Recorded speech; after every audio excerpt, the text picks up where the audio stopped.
ഇനി അടുത്തത് ഈ അതിജീവിത എന്ന പദം. ദൈവത്തെ ഓർത്ത് നിങ്ങൾ ശ്രദ്ധിക്കണം. ഇന്നലെ കൂടി ഹൈക്കോടതിയുടെ ഒബ്സർവേഷൻ ഉണ്ട്. ആദ്യത്തെ പരാതിയിൽ പരസ്പര സമ്മതപ്രകാരമാണ് ബന്ധം ഉണ്ടായത്. നിങ്ങൾ എല്ലാം കേട്ട് കാണൂല്ലേ? ഇത് സെഷൻസ് കോടതിയുടെ വിധിന്യായത്തിന്റെ, നസീറ മാഡത്തിന്റെ വിധിന്യായത്തിന്റെ ഭാഗമായിട്ട് എഴുതി വെച്ചിട്ടുണ്ട്. പരസ്പര സമ്മതത്തോടു കൂടിയാണ് ഇതുണ്ടായത്. ഇപ്പോൾ ഇതിനെ റേപ്പ് എന്ന് വിളിക്കാൻ അല്ലെങ്കിൽ പീഡനം എന്ന് വിളിക്കാൻ കഴിയുന്ന ഒരു മെറ്റീരിയലും ഇല്ല എന്ന് ബഹുമാനപ്പെട്ട കോടതിയുടെ വിധിന്യായത്തിലും ഇന്നലെ ഹൈക്കോടതിയുടെ ഒബ്സർവേഷനിലും വന്നിട്ടുണ്ട്. പിന്നെ എങ്ങനെയാണ് ആദ്യ പരാതിയോ രണ്ടാമത്തെ പരാതിയോ ഒക്കെ അതിജീവിതയാകുക? എന്ത് അതിജീവിച്ചു എന്നാ പറയണേ? അതായത് ഓൾറെഡി പീഡനം നടന്നിട്ടില്ല എങ്കിൽ പിന്നെ എന്താണ് ഇവർ അതിജീവിച്ചത്? പിന്നെ എങ്ങനെയാണ് ഇവർ അതിജീവിതയാകുക? അതിജീവിതമാർക്കും ഇരകൾക്കും നൽകുന്ന സംരക്ഷണം ഇവർക്ക് എങ്ങനെയാണ് കൊടുക്കാൻ പറ്റുക?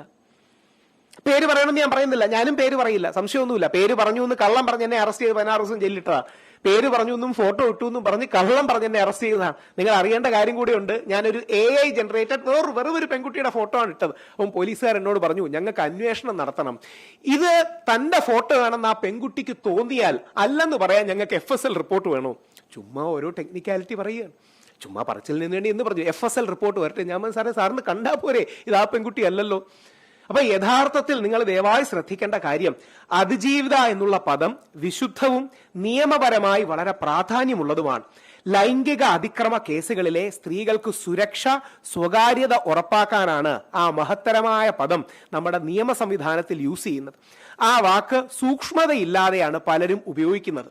ഉദാഹരണം, രാഹുൽ മാങ്കൂട്ടത്തിന്റെ കേസിൽ സെഷൻസ് കോടതിയുടെ വിധിയിലും, ഓർക്കുക ഒബ്സർവേഷൻ അല്ല വിധിന്യായത്തിന്റെ ഭാഗമായിട്ടും ഹൈക്കോടതിയുടെ നിരീക്ഷണത്തിലും പരസ്പര സമ്മതത്തോടെയാണ് ഒരു പരാതിയിൽ ബന്ധം നടന്നിരിക്കുന്നത്.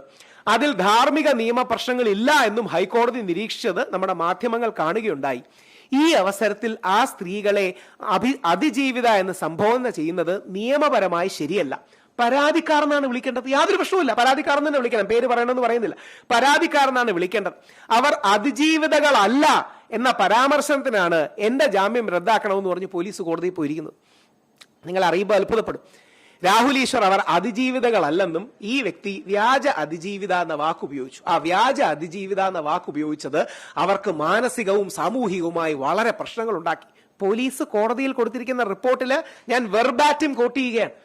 അതിജീവിത അല്ല എന്ന് പറഞ്ഞു എന്ന് പറഞ്ഞ് എന്റെ ജാമ്യം റദ്ദാക്കണം. ഇവർ യഥാർത്ഥത്തിൽ ജനുവിൻ അതിജീവിത അല്ല എന്ന് പറഞ്ഞതിന് എന്റെ ജാമ്യം റദ്ദാക്കണമെന്ന് പറഞ്ഞാണ് പോയിരിക്കുന്നത്.